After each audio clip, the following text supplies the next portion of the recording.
नमस्कार, खबरें जारी न्यूज 24 पर मैं हूं आपके साथ मकसूद खान। आज बात आईपीएल की, लेकिन यह आईपीएल क्रिकेट वाला इंडियन प्रीमियर लीग नहीं बल्कि चुनाव वाला इंडियन पॉलिटिकल लीग है। लेकिन बात क्रिकेट की हो या फिर राजनीति की, दोनों ही आईपीएल में इंपैक्ट प्लेयर का रूल जमकर कमाल और धमाल मचा रहा है।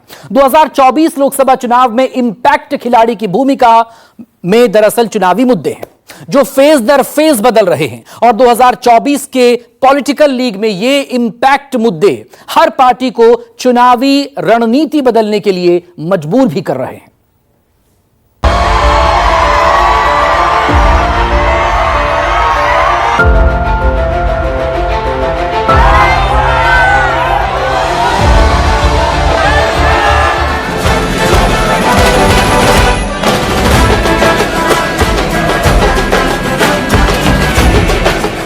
अठारहवीं लोकसभा का चुनावी घमासान, और इस घमासान में घूम रहे हैं मुद्दे तमाम। लेकिन जैसे जैसे चुनाव आगे बढ़ रहा है, अपने फासले तय कर रहा है, नए नए मुद्दों की एंट्री के साथ पूरी सियासी तस्वीर बदलती जा रही है। और यही वजह है कि चुनावी आईपीएल में मुद्दे बन चुके हैं इंपैक्ट प्लेयर। इंपैक्ट प्लेयर वो खिलाड़ी होता है जिसका टीम में पहले से स्थान निर्धारित नहीं होता है, लेकिन खेल के बीच में उसकी अचानक एंट्री होती है और वो खेल का पूरा नक्शा बदल देता है। 2024 के चुनावी रण में भी कुछ ऐसे ही मुद्दों की एंट्री हुई है जिसका पहले दूर दूर तक कहीं कोई नामो निशान नहीं था। कहा जा रहा है कि होने वाले अगले चरणों के मतदान में इस तरीके की सरप्राइज एंट्री होने वाले चुनाव के रुख को बदल सकता है। चुनावी रण में आम मतदाताओं के लिहाज से इस सरप्राइज एंट्री का आने वाले वक्त में असर क्या होगा, ये आने वाला वक्त ही तय करेगा। चुनावी आईपीएल का इंपैक्ट प्लेयर, मटन मछली आउट, पाकिस्तान इन। देश में लोकसभा चुनाव के 3 चरण हो चुके हैं, बाकी 4 चरणों में चुनाव होने बाकी। ऐसे में सभी पार्टियां अपनी चुनाव प्रचार में लगी हुई, कई रैलियां और जनसभाएं भी चल रही। इसके साथ ही एक दूसरे पर आरोप प्रत्यारोप का दौर भी जारी है। चुनाव की शुरुआत होते ही मटन मछली का मुद्दा सुर्खियों में आया, बात बीफ खाने तक पहुंची। लेकिन 3 चरण का चुनाव आते आते मछली मटन के मुद्दे की जगह पाकिस्तान का मुद्दा इंपैक्ट खिलाड़ी की तरह एंट्री कर गया। वैसे भारत के चुनावों में पाकिस्तान का जिक्र ना हो ऐसा बहुत कम ही होता है। इस चुनाव में भी पाकिस्तान फैक्टर हावी हो रहा है। इस चुनाव में पाकिस्तान की एंट्री पड़ोसी मुल्क के पूर्व मंत्री फवाद हुसैन के एक ट्वीट से हुई। पाकिस्तान के पूर्व मंत्री फवाद हुसैन ने राहुल गांधी का एक वीडियो ट्विटर पर शेयर कर लिखा कि राहुल आग उगल रहे हैं। इस वीडियो में राहुल गांधी पीएम मोदी की आलोचना कर रहे हैं, और अब तीसरे चरण के चुनाव के बाद पाकिस्तान मुद्दा जबरदस्त शोर मचा रहा है।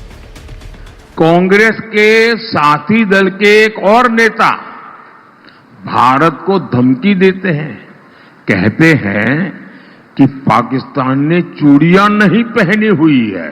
पाकिस्तान से इतनी मोहब्बत और हमारी सेना से इतनी नफरत।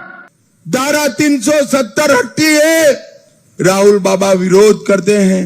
राम मंदिर बनता है, राहुल बाबा विरोध करते हैं। राहुल बाबा पाकिस्तान के एजेंडे को आगे बढ़ाता है और पाकिस्तान राहुल बाबा का समर्थन करता है। पठानकोट में हमारे जवान शहीद हुए, उनकी जांच आपने आईएसआई से कराई, पाकिस्तान की खुफिया एजेंसी से। भारत के स्वाभिमान को आपने गिराया। इसलिए आपसे राष्ट्रवाद नहीं सीखना है। इस राष्ट्र को बचाने के लिए, इस भारत माता की रक्षा के लिए, अपने संविधान के लिए हम अपने प्राणों की आहुति दे सकते हैं। चुनावी आईपीएल का इंपैक्ट प्लेयर, जातिगत जनगणना आउट, मुस्लिम आरक्षण इन। बिहार में नीतीश सरकार ने जातिगत जनगणना करवाकर मोदी सरकार को बड़ी मुश्किल में डालने की कोशिश की, लेकिन चुनाव से ऐन पहले नीतीश ने पाला बदला। इंडिया गठबंधन को टाटा बाय बाय कहके एनडीए में शामिल हो गए। चुनाव के शुरुआती दौर में कांग्रेस ने जातिगत आरक्षण के मुद्दे पर अपनी रणनीति सेट भी की, लेकिन अब जातिगत जनगणना की जगह मुस्लिम आरक्षण ने ले ली। पीएम मोदी ने चुनावी मंच से मुस्लिम आरक्षण के मुद्दे को ऐसा उछाला कि खुद इंडिया गठबंधन के बड़े नेता भी मुस्लिमों को आरक्षण देने के हक में आवाज उठाने लगे। बिहार में 7 मई को तीसरे चरण की वोटिंग के बीच आरजेडी सुप्रीमो लालू प्रसाद यादव ने मुस्लिम आरक्षण को लेकर बड़ा बयान दिया, जिसके बाद सियासी द्वंद्व भी तेज हो गया। लालू यादव ने मुस्लिमों को आरक्षण मिलने की वकालत करके अल्पसंख्यक समुदाय के पक्ष को इंडिया गठबंधन के पाले में लाने की कोशिश की। आरक्षण के पक्षधर है ना, वो तो संविधान को खत्म करना चाहते हैं, लोकतंत्र को खत्म करना चाहते हैं। ये इस बात को जनता के जहन में शायद बात आ गई है तो इस तरह की बात बदल रिजर्वेशन तो मिलना चाहिए मुसलमानों को, हो रहा रिजर्वेशन तो मिलना चाहिए मुसलमानों को, हो रहा। चौथे चरण के चुनावी प्रचार में पीएम मोदी को लालू यादव और इंडिया गठबंधन पर हमले का बड़ा मौका मिल गया और मोदी ने भी मौके को हाथ से जाने नहीं दिया। चारा घोटाले में जिन्हें अदालत ने दोषी करार दिया, उन्होंने आज मीडिया के सामने साफ साफ कहा है कि इंडी गठबंधन की सरकार आई तो देश में मुसलमानों को आरक्षण देंगे। चुनावी आईपीएल का impact player, EVM out, vote जिहाद इन। चुनावों की सुगबुगाहट शुरू होती ईवीएम का मुद्दा पूरी तरह से हावी नजर आने लगता है। सत्ता पक्ष के जीत के लिए विपक्ष ईवीएम में गड़बड़ी को जिम्मेदार ठहराता है, लेकिन लोकसभा चुनाव में ईवीएम का मुद्दा हवा हो चुका है और इसकी जगह ले ली है वोट जिहाद ने। फर्रुखाबाद में इंडिया गठबंधन की तरफ से चुनावी सभा में कांग्रेस के कद्दावर नेता और पूर्व केंद्रीय मंत्री सलमान खुर्शीद की भतीजी ने मंच से अपील करते हुए एकजुट होकर और खामोशी के साथ वोट जिहाद करने की बात कह डाली। लोकसभा चुनाव के बीच उत्तर प्रदेश की राजनीति में वोट जिहाद की एंट्री कराकर मरिया आलम खान ने नया सियासी बवाल खड़ा कर दिया। बहुत अकलमंदी के साथ, बहुत जज्बाती न होके, बहुत खामोशी के साथ एक साथ होके वोटों का जिहाद करो, क्योंकि हम सिर्फ वोटों का जिहाद कर सकते हैं और इस संघी सरकार को भगाने का काम कर सकते हैं। कांग्रेस नेता और पूर्व विदेश मंत्री सलमान खुर्शीद की भतीजी का मुसलमानों से वोट जिहाद की अपील करना चुनाव में बड़ा मुद्दा बन गया। जवाब बीजेपी की तरफ से भी आया। समाजवादी पार्टी के नेता के वोट जिहाद वाले बयान पर पीएम मोदी ने पलटवार किया। अब इंडी गठबंधन ने मुसलमानों से वोट जिहाद करने को कहा है। अब बताइए, हमने लव जिहाद सुना था, लैंड जिहाद सुना था और वोट जिहाद, और वो भी पढ़े लिखे मुसलमान के परिवार से बात आई है। चुनावी आईपीएल का इंपैक्ट प्लेयर, महंगाई आउट, मंगलसूत्र इन। 2024 की राजनीति में इस वक्त सबसे ज्यादा चर्चा में है मंगलसूत्र। दरअसल कांग्रेस ने अपने चुनावी घोषणा पत्र में धन और आय के मामले में बढ़ती असमानता का समाधान करने का वादा किया है। राहुल गांधी के आर्थिक सर्वे की बात भी बयान बनकर सामने आई और कांग्रेस की इन्हीं बातों पर बीजेपी और पीएम मोदी जबरदस्त तरीके से हमलावर हो उठे। शब्दों की बाजीगरी इस हद तक पहुंची कि बीजेपी का इलेक्शन फेज बने नरेंद्र मोदी ने देश की महिलाओं के मंगलसूत्र को लेकर ही सवाल खड़े कर दिए। इनकी नजर कानून बदलकर हमारी माताओं बहनों की संपत्ति छीनने का भी खेल खेला जा रहा है। उनका मंगलसूत्र, उस पर उन लोगों की नजर है। पीएम मोदी ने कांग्रेस पर देश की महिलाओं के मंगलसूत्र तक छीन लेने की मंशा का आरोप लगाया तो जवाब कांग्रेस की तरफ से भी आया। कांग्रेस महासचिव प्रियंका गांधी ने मंगलसूत्र पर करारा जवाब दिया और जवाब में प्रियंका गांधी ने मां सोनिया और दादी इंदिरा का जिक्र करके पूरे मुद्दे को और हमलावर बना दिया। 70 सालों से ये देश स्वतंत्र है, 55 सालों के लिए कांग्रेस की सरकार रही है। किसी ने आपसे सोना छीना, आपके मंगलसूत्र छीने। इंदिरा गांधी ने अपना सोना, जब जंग हुई थी, अपना सोना देश को दिया। मेरी मां का मंगलसूत्र इस देश को कुर्बान हुआ है।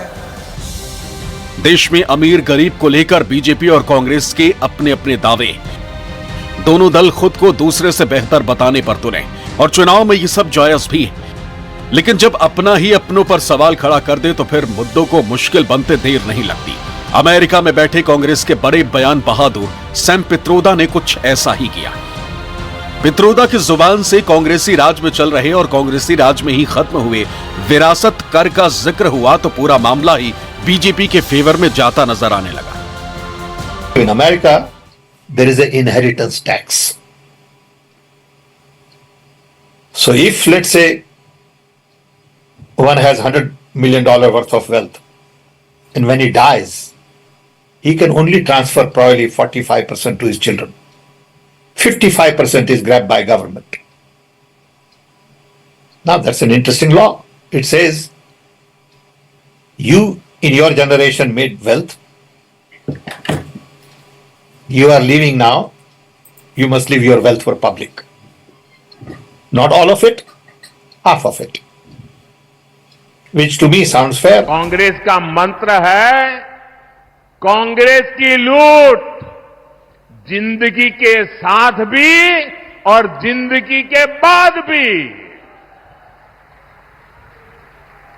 जब तक आप जीवित रहेंगे, कांग्रेस आपको ज्यादा टैक्स से मारेगी, और जब आप जीवित नहीं रहेंगे तो आप पर इनहेरिटेंस टैक्स का बोझ लाद देगी। चुनावी आईपीएल का इंपैक्ट प्लेयर, विकास आउट, संविधान इन। चुनावी घमासान शुरू होने से पहले मोदी सरकार विकास और आर्थिक तरक्की के मुद्दे पर जोर शोर से अपना प्रचार कर रही थी। देश में सत्ता के हैट्रिक बनाने के लिए पीएम मोदी ने नारा दिया, अब की बार 400 पार। अब की बार, अब की बार, अब की बार, अब की बार 400 पार, अब की बार 400 पार। लेकिन कांग्रेस ने बीजेपी पर संविधान बदलने के लिए 400 सीटें हासिल करने की कोशिश करने का आरोप लगाकर पूरा खेल ही पलट दिया। कांग्रेस खेमे के लिए यह मुद्दा बड़ा इंपैक्ट प्लेयर साबित हुआ। पार्टी ने तुरंत इस मुद्दे को लपक लिया। राहुल ने इस मुद्दे को लगातार उठाया। उन्होंने तेलंगाना की एक रैली में कहा कि बीजेपी संविधान को खत्म करने की कोशिश कर रही है।